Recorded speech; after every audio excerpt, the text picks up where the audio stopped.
బాబును నమ్మటము అనంటే కొండ చిలువ నోట్లో తలకాయ పెట్టడమే అన్నట్టుగా ప్రతి ఒక్కరూ కూడా గుర్తు పెట్టుకోమని కోరుతా ఉన్నా. ఓ బిందెడు పన్నీరు తీసుకువెళ్ళి బూడిదిలో పోస్తే ఏమవుతుంది? ఆ బిందెడు పన్నీరు కాస్త గోవిందా గోవిందా. బాబు అధికారంలోకి వస్తే వర్షాలు గోవిందా. బాబు కుర్చీ ఎక్కితే రిజర్వాయర్లలో నీళ్లు గోవిందా.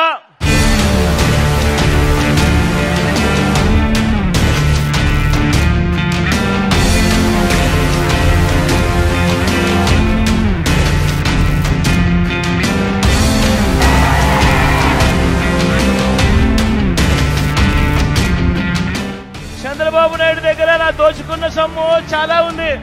అక్క ఓటుకు 2000 అంటాడు, అన్న ఓటుకు 2000 అంటాడు. చంద్రబాబు డబ్బిస్తే వద్దు అనొద్దండి, ఎందుకంటే ఆ డబ్బు మందే, మన దగ్గర మనల్ని దోచేసిన డబ్బే అదంతా. కాబట్టి వద్దు అనండి, ఆ డబ్బు తీసుకోండి. ఓటు వేసే ముందు మాత్రం ప్రతి ఒక్కరూ ఆలోచన చేయండి.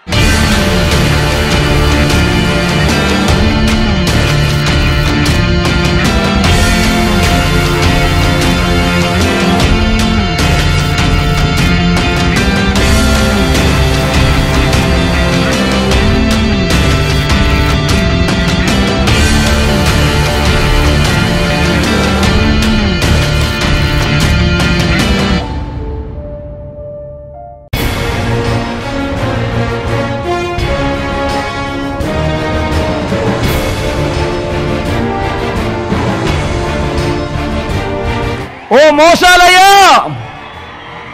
ఒక అమ్మఒడి గాని, ఒక చేయూత గాని, ఒక ఆసరా గాని, ఒక 0 వడ్డీ గాని, ఒక రైతు భరోసా గాని, ఒక ఈబీసీ నేస్తం గాని, ఓ జగనన్న చేదోడు గాని, ఓ మత్స్యకార భరోసా గాని, ఇలాంటి పథకాలన్నీ కూడా నువ్వు బచ్చా అని అంటా ఉన్నా మీ జగన్ చేసినప్పుడు నువ్వెందుకయ్యా 14 సంవత్సరాలు ముఖ్యమంత్రిగా ఉండి నువ్వెందుకయ్యా ఇలాంటిది ఒక్కటంటే ఒక్కటి కూడా చేయలేకపోయావు?